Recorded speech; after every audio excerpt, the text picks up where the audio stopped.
बचाओ, कोई बचाओ मुझे, बचाओ। आ आ आ बचाओ, बचाओ, कोई बचाओ मुझे। मैं यहाँ हूँ, इस खाई के पास। कोई मेरी मदद करो। पालमपुर नामक गांव में मीना नाम की एक अनाथ बच्ची अपनी बूढ़ी दादी के साथ रहती थी। मीना इतनी कम उम्र में ही जंगल से फल तोड़कर उसे बेचती और अपनी दादी का पेट भरती थी। किसे पता था कि झोपड़ी में रहने वाली एक अनाथ बच्ची एक दिन महलों की राजकुमारी बनेगी। पर ये सिर्फ किस्मत का खेल नहीं था, बल्कि ये उस छुपे राज की शुरुआत थी जिसने पूरे महल को हिला कर रख दिया था। दादी, ओ दादी। हाँ बेटी मीना, बोल। दादी, दादी, मैंने घर का सारा काम कर दिया है और अब मैं जा रही हूँ जंगल से फल तोड़ने। ठीक है बेटी, जा जा, मगर अपना ध्यान रखना और जंगल में सावधान रहना। तुम चिंता मत करो दादी, मुझे कुछ नहीं होगा। फिर भी मीना, तू इतनी छोटी उम्र में इतनी सारी जिम्मेदारी उठाती है, मुझे बहुत दुख होता है। अरे ये तो तेरे खेलने कूदने के दिन है, मगर दादी के बोझ ने ये सब तुझसे छीन लिया। ऐसा तो ना कहो दादी, तुम मेरे लिए कोई बोझ नहीं बल्कि मेरे जीने का सहारा हो। माता पिता के बाद एक तुम ही तो हो जिसे देखकर मेरे दिल को सुकून मिलता है। अच्छा बेटी, कभी कभी तो लगता है कि मैं तेरी दादी नहीं बल्कि तू मेरी दादी है। अच्छा दादी, अब मैं चलती हूँ। इतना कहकर मीना फल तोड़ने जंगल चली जाती है। कुछ दिन ऐसे ही गुजरते हैं। एक दिन, दादी, मैं फल तोड़ने जंगल जा रही हूँ, तुम अपना बहुत अच्छे से ख्याल रखना। तुम इतनी कमजोर हो गई हो कि तुम्हें छोड़कर जाने का मेरा दिल ही नहीं करता, लेकिन मजबूरी है। तू मेरी चिंता मत किया कर बेटी, मैं ठीक हूँ। तू आराम से बेफिक्र होकर चली जा। ठीक है दादी, मैं जल्दी आ जाऊंगी।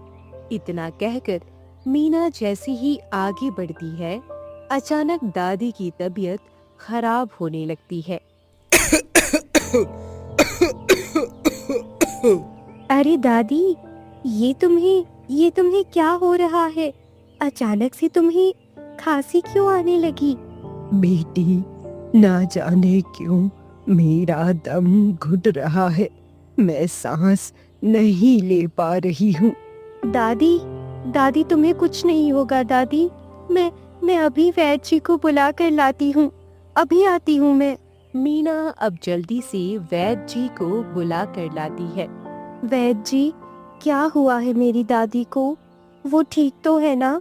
कोई घबराने की बात तो नहीं है? मैं ये जड़ी बूटी तो दे रहा हूँ, मगर क्या वैद्य जी? तुम्हारी दादी को एक भयानक बीमारी हो गई है जिसका कोई इलाज नहीं है। कुछ दिनों में वो दुनिया छोड़कर चली जाएगी। मीना ये सुनकर बहुत दुखी होती है। अब मीना दादी को जड़ी बूटी पिलाकर जंगल में फल तोड़ने जाती है। न जाने मेरी दादी को क्या हो गया है। अगर मेरी दादी को कुछ हुआ तो मैं भी उनके बिना जिंदा नहीं रहूंगी। इतना कहकर मीना एक पेड़ के नीचे बैठकर जोर जोर से रोने लगती है।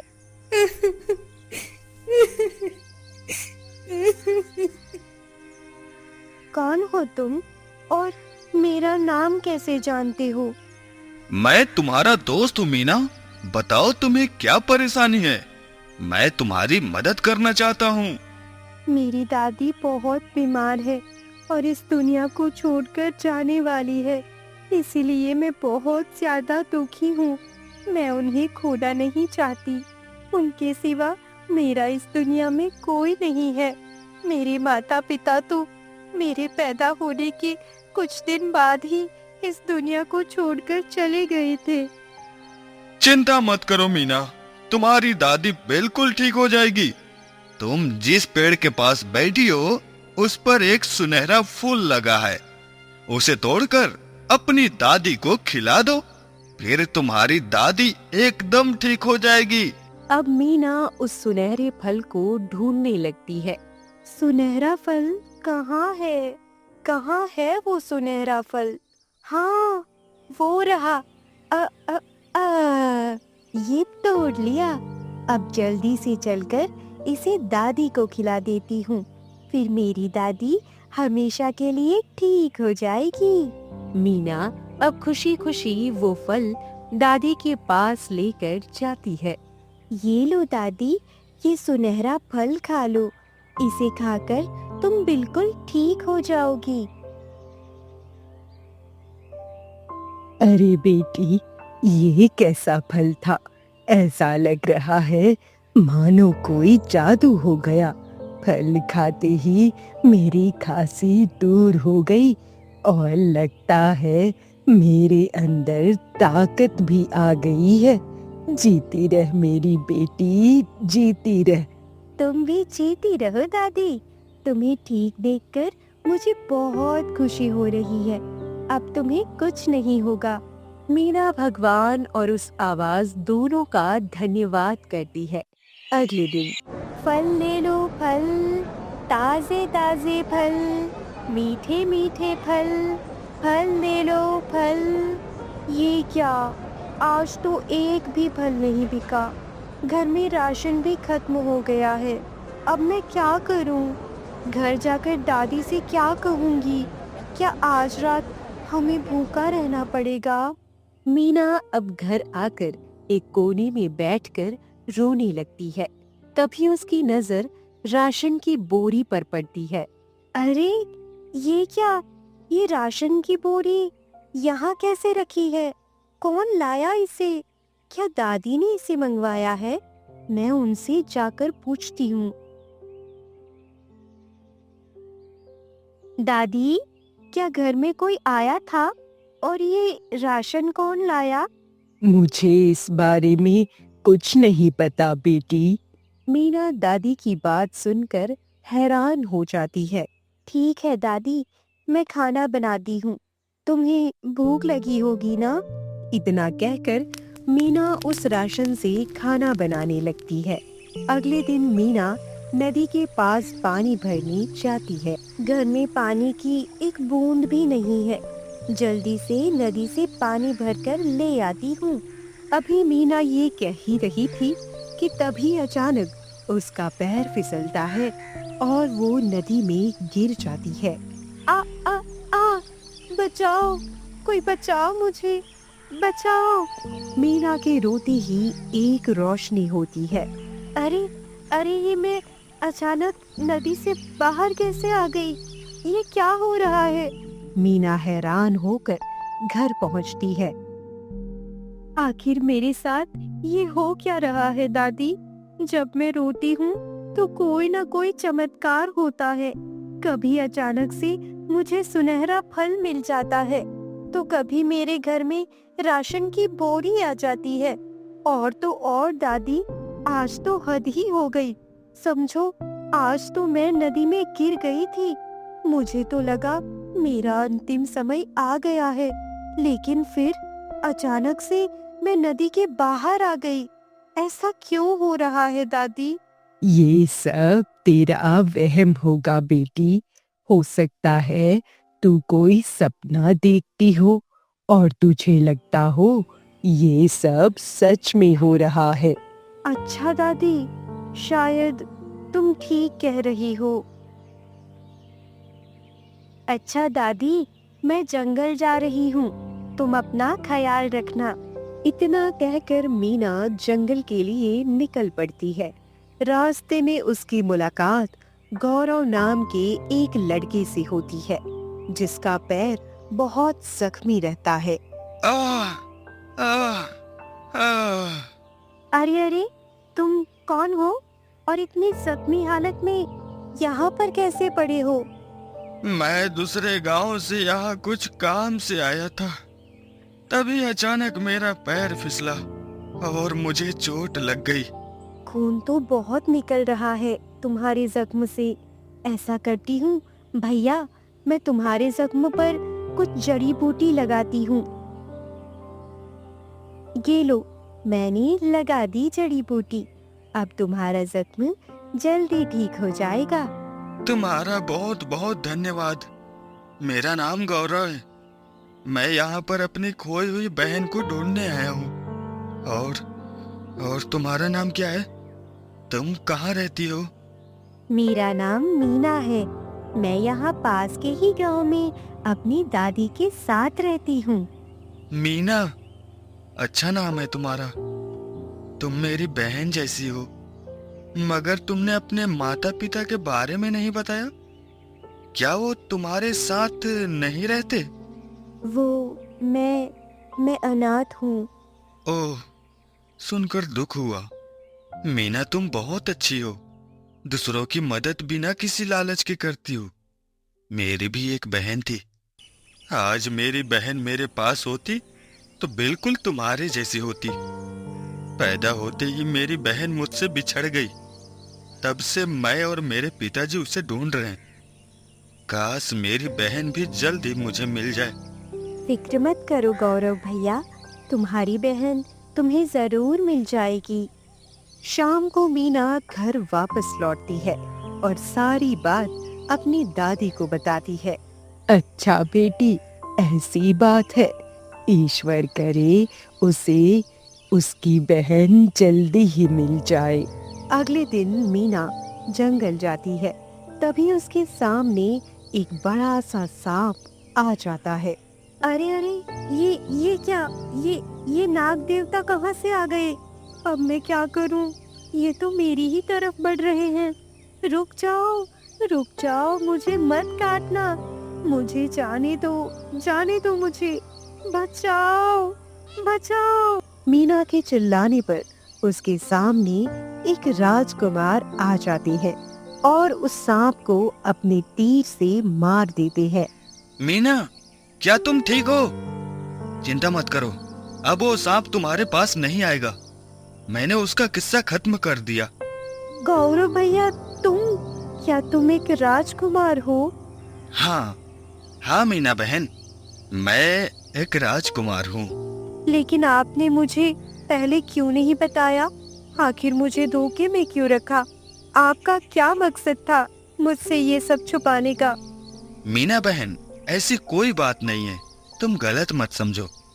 मैंने तुमसे इसलिए छुपाया ताकि मैं अपनी खोई हुई बहन को एक आम आदमी बनकर ढूंढ सकूं, क्योंकि राजकुमार बनकर उसे ढूंढना ठीक नहीं है। तो आप इस रूप में मेरे पास कैसे आ गए? आपको कैसे पता चला कि मैं मुसीबत में हूँ? मैं जंगल से गुजर रहा था मीना, कि तभी अचानक बचाओ बचाओ की आवाज आने लगी। मैंने आगे बढ़कर देखा तो वो तुम थी। तुम मेरी बहन जैसी हो मीना।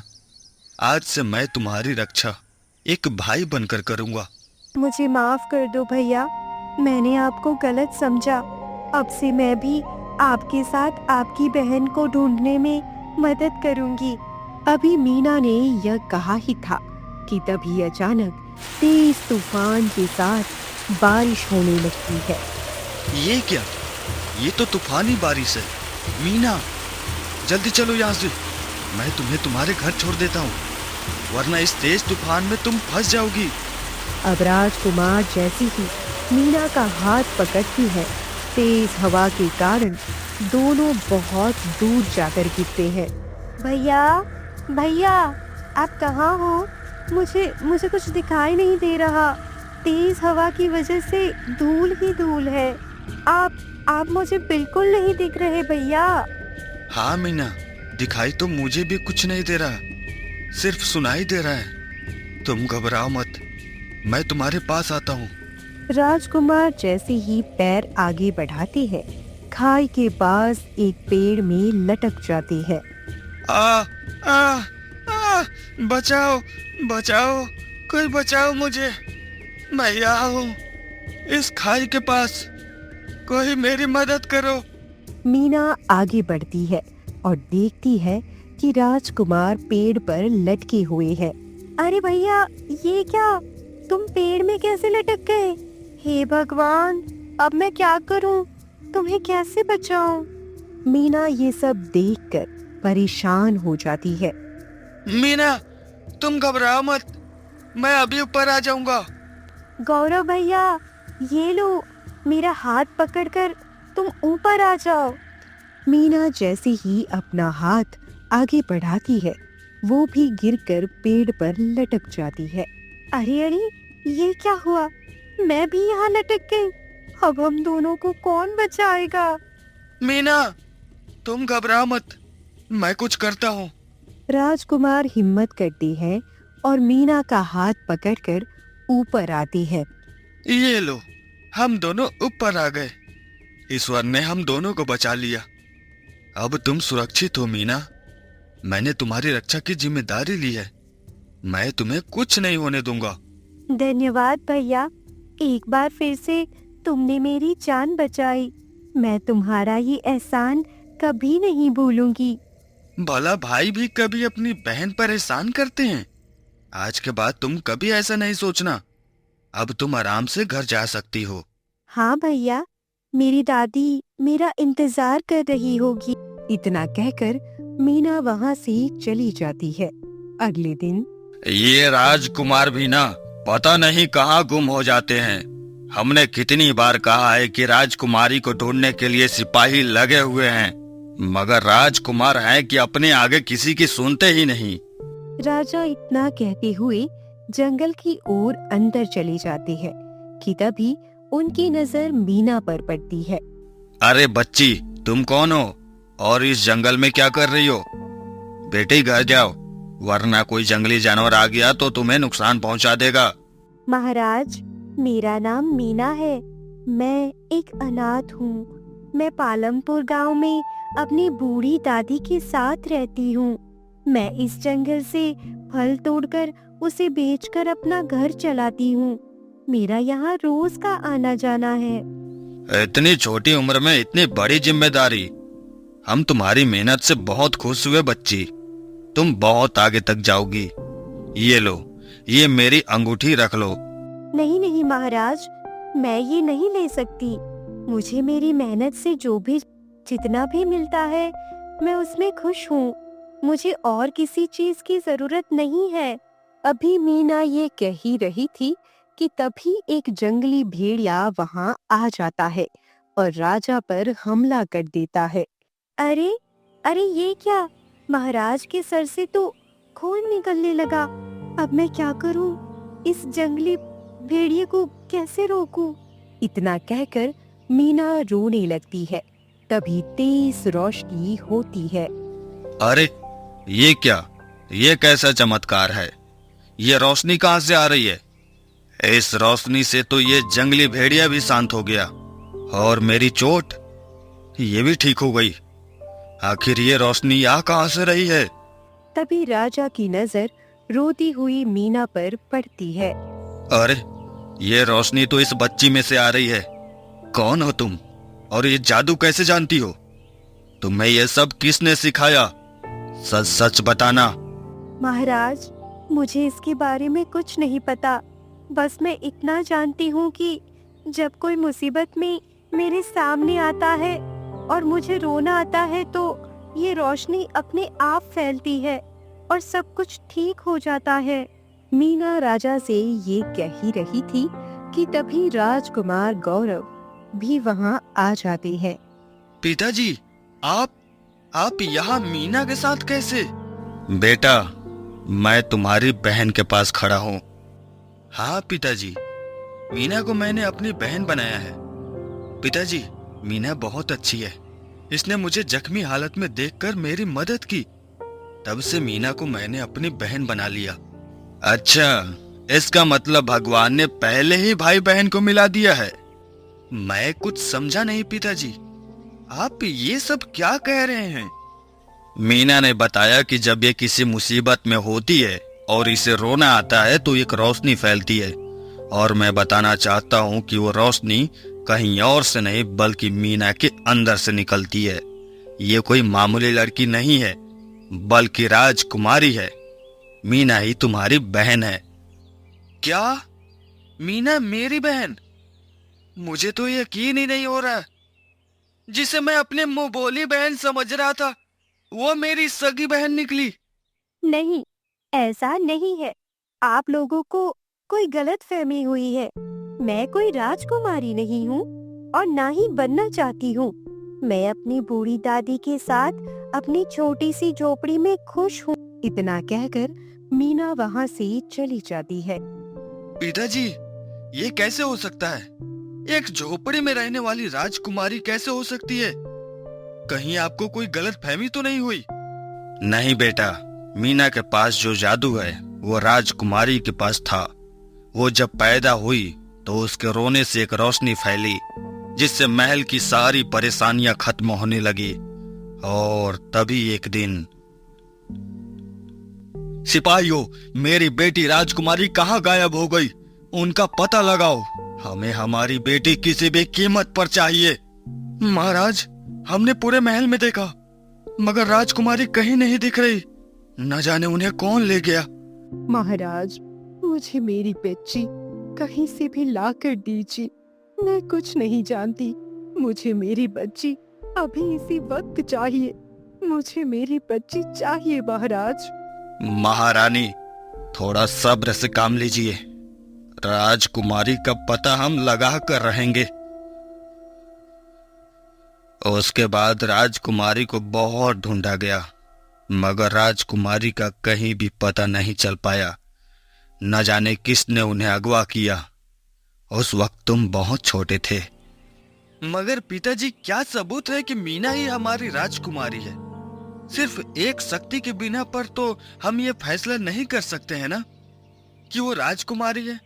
कोई निशानी या कोई तो सबूत होगा जिससे पता चले कि मीना ही राजकुमारी है। हाँ, तुमने बिल्कुल ठीक कहा। राजकुमारी की गर्दन पर एक पैदाइशी काला निशान है। अगर मीना की गर्दन पर वो निशान हुआ तो समझो वही हमारी राजकुमारी है। अब राजा और राजकुमार मीना के घर पहुंचते हैं। आप लोग फिर यहाँ चले आए? चले जाइए यहाँ से। मैं अपनी दादी को छोड़कर आपके साथ कहीं नहीं जाऊंगी। मैं कोई राजकुमारी नहीं हूँ। क्या हुआ मीना? तुम गुस्सा क्यों हो रही हो? आखिर बात क्या है? देखो ना दादी, ये लोग मुझे राजकुमारी राजकुमारी ऐसा कह रहे हैं। राजा मीना की दादी को सारी बात बताती है। मेरी राजकुमारी की गर्दन पर एक काला निशान था। अगर मीना की गर्दन पर वो निशान नहीं हुआ तो हम यहाँ से बिना कोई सवाल करे चले जाएंगे।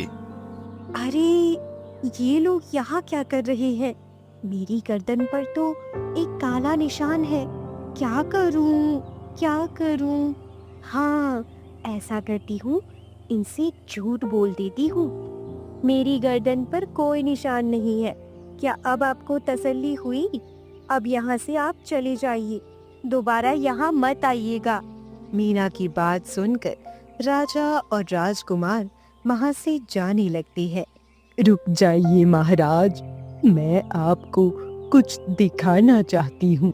तभी दादी मीना की गर्दन पर हाथ रखकर उसे महाराज के आगे कर देती है।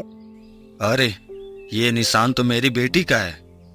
इसका मतलब मीना ही हमारी बेटी है। मीना, ये निशान जब राजकुमारी पैदा हुई थी तो उसकी गर्दन पर था। तुम हमारी बेटी हो, हमारी राजकुमारी। तुम्हारे अंदर ईश्वर की दी हुई शक्तियां हैं। जब तुम रोती थी तो हमारे राज्य की मुसीबतें, परेशानियां सब खत्म होने लगती थी। फिर न जाने हमारे राजमहल को किसकी नजर लग गई और तुम्हें किसी ने अगवा कर लिया। तब से आज तक हम तुम्हें तलाश कर रहे थे और आज हमारी तलाश खत्म हुई। महाराज, आधा सच तो आपने बता दिया।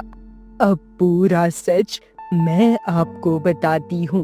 आज से 10 साल पहले मेरा बेटा रामू आपके राजमहल में काम करता था, और जब आपकी ये बेटी पैदा हुई तब रामू, ये लो इस बच्ची को। इसे राजमहल से दूर ले जाकर कहीं फेंक दो या दफना दो। बस ये दोबारा यहाँ नहीं दिखनी चाहिए, वरना तुम जान से जाओगे। मगर मंत्री जी, आप इस नन्ही सी जान के साथ ऐसा क्यों कर रहे हैं? आखिर इसका क्या दोष है? इसका क्या दोष पूछ रहे हो? मैं इतनी मेहनत से इस राजमहल को बर्बाद करने की कोशिश करता हूँ, और इसके रोने से सब आबाद हो जाता है। और जब भी मैं दोबारा सब कुछ खराब करने की कोशिश करता हूँ, तो ये रो रो कर सब कुछ ठीक कर देती है। न जाने ईश्वर ने इसे कौन सी ऊंट पटांग शक्तियां दी है। अगर मैं इसे ना ले गया तो? अगर तुम नहीं ले गए तो कोई और ले जाकर मारेगा, मगर मरना तो इसका निश्चित है, और तुम्हारे इनकार से इसके साथ तुम भी मारे जाओगे। इसके जाने के बाद मैं इस राजमहल को बर्बाद कर दूंगा और खुद कुर्सी पर राज करूंगा। मेरे बेटे ने इसकी जान बचाने के लिए इसे अपनी बेटी बनाकर रखा और इसका नाम मीना रखा। मेरी बहू और बेटी ज्यादा समय तक जिंदा नहीं रह सकी और वो इस दुनिया को छोड़कर चले गए। तो क्या महाराज मेरे पिता हैं और राजकुमार गौरव मेरे भाई? हाँ बेटी। मुझे माफ कर दीजिए पिताजी, मैंने आपके साथ अच्छा व्यवहार नहीं किया है। कोई बात नहीं बेटी, मुझे तो बस इस बात की खुशी है कि तुम हमें मिल गई, और अगर आज मंत्री जिंदा होता तो उसे हम कड़ी से कड़ी सजा देते। तो क्या वो मर गए? उसकी काली करतूतों का पर्दाफाश हो गया था। उसने मेरे और राजकुमार के ऊपर भी हमला करवाया था। जब मुझे ये पता चला तो मैंने उसे काल कोठरी में हमेशा के लिए बंद करवा दिया। उसने काल कोठरी में ही आत्महत्या कर ली थी। हाँ, बुरे का बदला हमेशा बुरा ही होता है। चलो बेटी, राजमहल तुम्हारा इंतजार कर रहा है। लेकिन पिताजी, मैं दादी के बिना वहाँ नहीं जा सकती। अरे बेटी, तुम्हें अकेले चलने के लिए कौन कह रहा है? तुम्हारी दादी भी तुम्हारे साथ चलेगी। क्या सच में पिताजी? हाँ, बिल्कुल। आखिरकार उस छोटी बच्ची मीना का जीवन खुशियों से भर जाता है। एक फल बेचने वाली बच्ची की किस्मत ऐसे बदलती है कि वो झोपड़ी से उठकर सीधा राजमहल में पहुंच जाती है। अब मीना और उसकी दादी एक खुशहाल जीवन जीती है। साथ ही मीना अपनी शक्तियों से सबकी मदद भी करती है।